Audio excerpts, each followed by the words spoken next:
korban ya bang. Gimana bang ceritanya bang? Ya, cerita itu kan gua lagi pulang itu Gojek, gua Iya. pengen istirahat lah Pengen istirahat. di warnet itu tempat gua kerja. Warnet mana bang? Victory. Victory. Bekas tempat gua kerja di sana. Iya.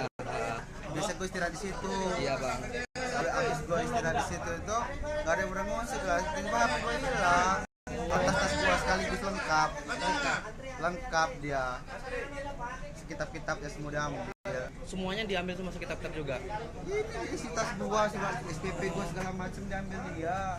Di Victoria HP gua, sana ya bang ya? Warnet Victory. Victory. Padahal tidur di sana bang Tidur tuh. di sana terus, Sendiri ya? ah? Sendiri atau gimana bang? Sama kawan gua tidur juga, untuk HP kawan gua enggak. Oh cuman abang aja ya yang hilang itunya. Iya. Nah bisa kelacak gimana bang nih bang? Pakai itu GPS. GPS. Pakai GPS kita itu di map kita Iya. masukin ke Google. Iya. Nanti keluar foto kita ntar Oh, kalau oke. kontak nama teman, satu kamu teman kamu cek Oh jalan gitu. fotonya. Di cara fotonya. Namanya siapa bang? Rizky Mbot. Rizky Bot. Oh jadi dilacak ketemu ya? Ketemunya di sini kamar mandi sini. Iya, Bang. Oke bang, makasih bang ya.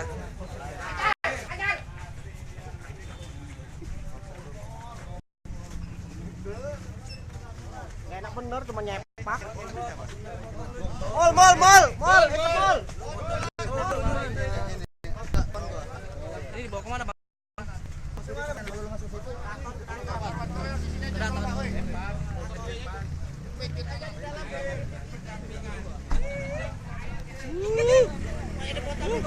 Udah,